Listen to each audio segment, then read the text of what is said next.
Helo, siamai. Helen dwi, a dwi eisiau helpu chi gyda Uned 10 y cwrs Mynediad. Yn Uned 10, dyn ni'n dysgu AC, neu yn y gogledd, mi esh I. I went. Yn Uned 9, dysgoch chi gwnes I. I did neu I made. Mi wnes I. Os ydych chi'n gwybod Uned 9 yn dda, fydd dim problem gyda Uned 10. So if you're confident with what you did in Uned 9, Uned 10 will not be a problem at all. I ddweud I went, dyn ni'n dweud es I, neu yn y gogledd, mi esh I. Es I. I went. Es I. Yn Uned 5, dysgoch chi, you learnt, dwi'n mynd I siopa. I'm going shopping. So we simply substitute dwi'n mynd for es I. Dwi'n mynd I siopa. I'm going shopping. Es I siopa. I went shopping. Remember, in Gymraeg, we always use I after mynd. Mynd I siopa, mynd I nofio, mynd I weld y gêm, mynd I gerdded, and so on. So just listen to some of these sentences. Es I i'r gêm. Es I i'r cinema. Should my dweud? How would you translate? I went to the game. Es i'r gêm, neu mi esh I i'r gêm. I went to the cinema. Es I i'r cinema, neu mi esh I i'r cinema. Nawr te, eto yn Uned 9, gwnes ti, mi wnes ti, is you did or you made. So to say you went is very easy.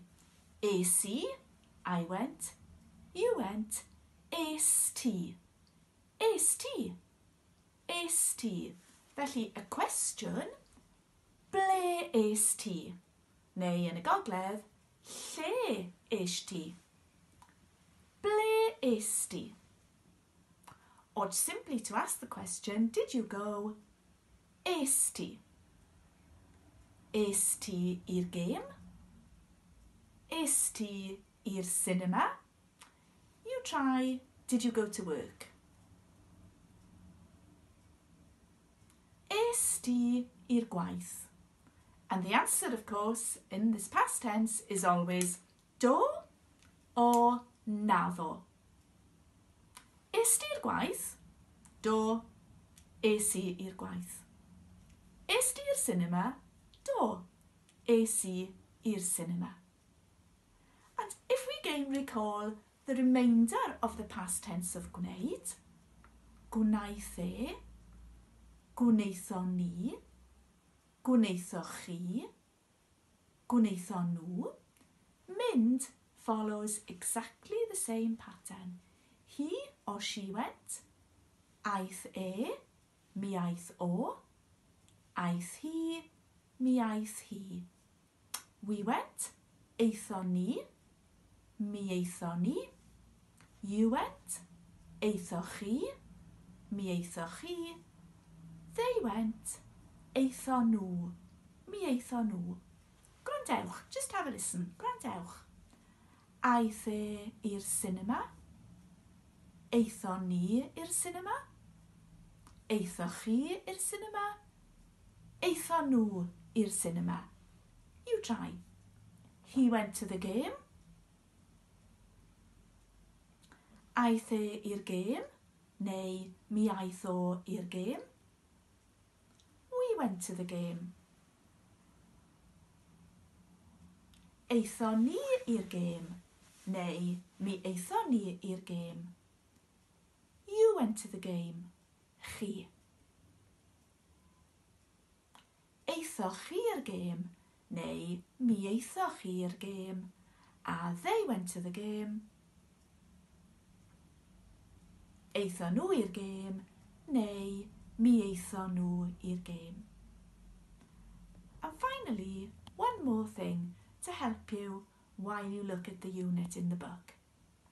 Y negyddol, the negative, is really simple. Es I went.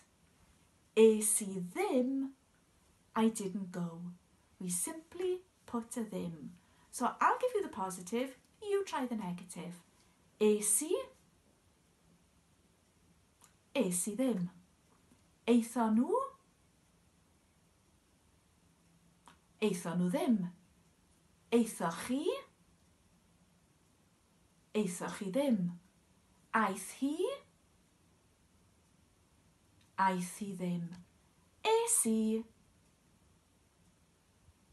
I ddim. And remember, we need to use the E dot. Es I siopa, es I ddim i'r siopa.